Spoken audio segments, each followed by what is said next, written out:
Our speedometers are something we take for granted until they break down and we are unable to determine our actual speed. Although fixing them yourself seems difficult, there are some straightforward solutions. You will gain a better understanding of speedometer operation, common causes of failure, and repair costs by watching this video. It's Max the Car Guy. Subscribe and let's get started.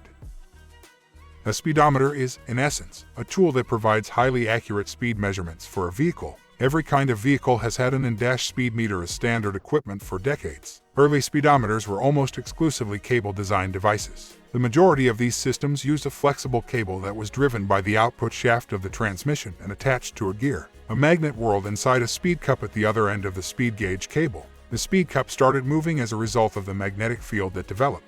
By rotating this speed cup, drivers can accurately read their vehicle's speed because it sweeps the gauge needle attached to it.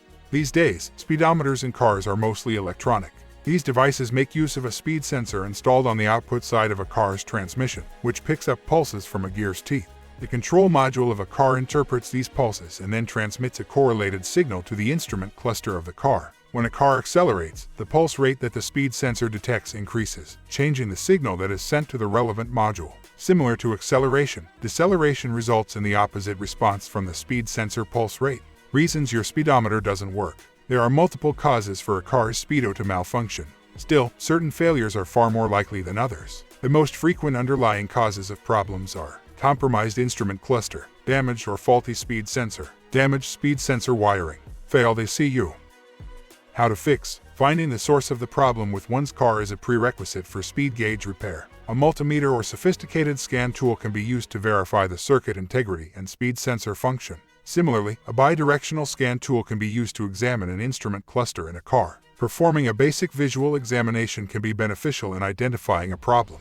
It is important to look for indications of wear and tear on a vehicle's speed sensor, wiring, and connectors. In order to look for abnormalities, one can also watch how an instrument cluster functions. It's common to notice that the speedometer needle is jumping or that a failure happens occasionally. You will need to get a replacement speed sensor if it turns out that your car has a malfunctioning one. This merely entails taking the hold-down fastener off of the impacted sensor, removing it from its bore, and replacing the faulty sensor. Finding the damaged section of the affected circuit is necessary to repair wiring errors, which are a little more challenging. A replacement pigtail or harness can be bought in such a situation.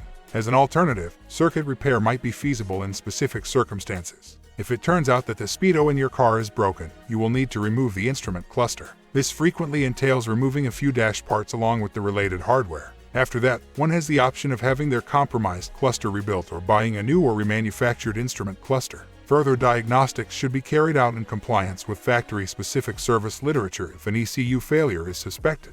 Even though these kinds of computers do occasionally malfunction, these kinds of problems are not common.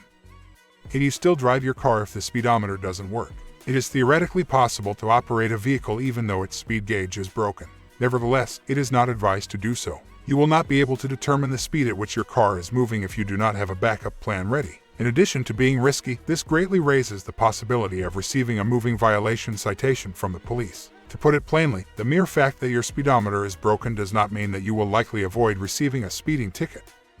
Cost to fix. The price to repair a car's speed meter varies greatly, and is mostly based on what caused the malfunction in the first place. The cost also differs between doing repairs yourself and having them done at a shop or other facility. The most frequent problem with speed gauge is related to malfunctioning speed sensors. The majority of shops charge between $100 and $250 for in-shop replacement of speed sensors. However, since you will only be paying for the sensor itself, DIY projects typically involve much lower costs. This kind of sensor can often be had for as little as $25 to $40. The cost of repair may be much higher if the problem is related to an instrument cluster failure. Even a refurbished instrument cluster can be highly expensive, typically costing between $200 and $400 in total.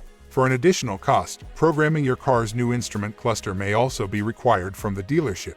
Hope the information was helpful for you. If so, please press the like button and subscribe to the channel.